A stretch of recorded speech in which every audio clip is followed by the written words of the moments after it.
Hello, my rubber hearts.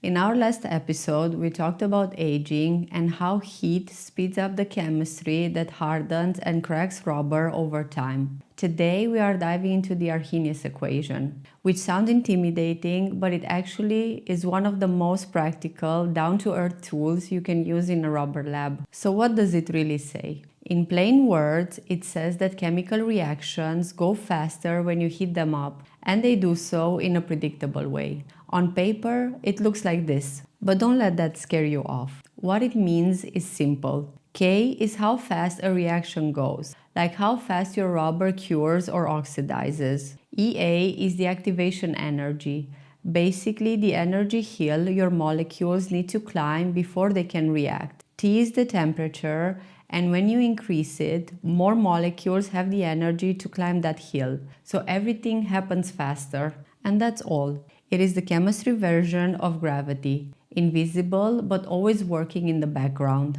Now here's where this equation turns from theory into a tool. When you test your compound at different temperatures, let's say 150, 160 and 170 Celsius, you can measure how long it takes to reach the same point in the cure, for example T90 in the MDR. When you take the logarithm of the reaction rate, that's just 1 over time cure, and plot it against 1 over the absolute temperature in Kelvin, you get a straight line. That straight line is called the Arrhenius plot. Here is how I want you to picture it. Imagine you are plotting the speed of chemistry. At low temperatures, the chemistry walks slowly up a hill.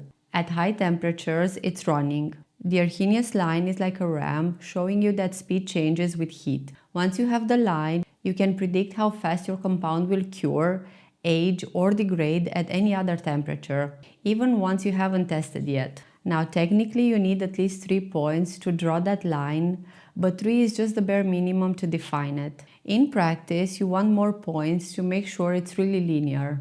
Real systems can curve or flatten out if different reactions start to dominate at different temperatures. When the points form a good straight line, that tells you the mechanism is consistent and your predictions are trustworthy. Once you've got that line, the slope tells you the activation energy of the process. For sulfur curing, it's often around 100 kilojoules per mole. For peroxide curing, it's higher, maybe 150. And now you can do something very practical. Take that line, draw it through 3 or 4 lab temperatures, and read off the cure time of your production temperature. Let's make it concrete. You run your MDR at 160 degrees Celsius and get a T90 of 10 minutes. Your press operates at 180 degrees Celsius, 10 degrees steps higher.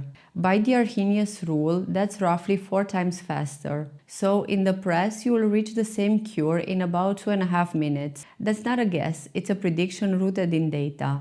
And if your press was running cooler, say 150 degrees Celsius, then you would expect the opposite. Roughly twice as slow, around 20 minutes for full cure. This simple reasoning is incredibly powerful for troubleshooting. When an operator says the mold is sticking or the parts feel undercured, you can go back to your lab data and know instantly whether the press temperature or cycle time makes sense. You are not guessing, you're translating using temperature as your language. The same logic applies to scorch safety. If your Mooney scorch time at 150 degrees is 6 minutes, bumping the temperature to 160 can cut that to 3 minutes, and at 170 maybe a minute and a half. That's why scorch surprises happen. One small temperature rise and your window disappears. Once you think in Arrhenius terms, it stops feeling like bad luck and starts looking like predictable chemistry. It's also how you can plan post-curing for peroxide systems or FKM. Suppose your usual post-cure is 4 hours at 200 degrees, but the oven is full, so your temperature drops to 180.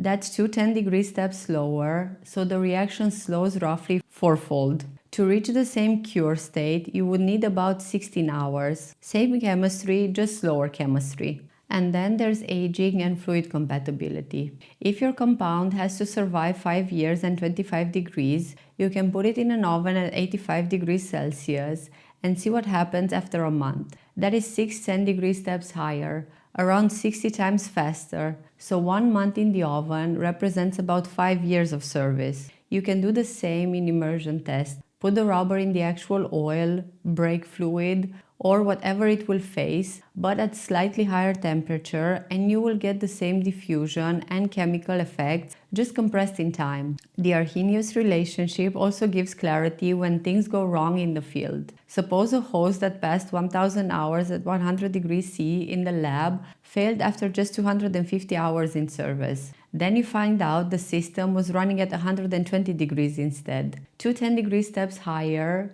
means the degradation was about 4 times faster, and suddenly that mystery failure isn't a mystery after all.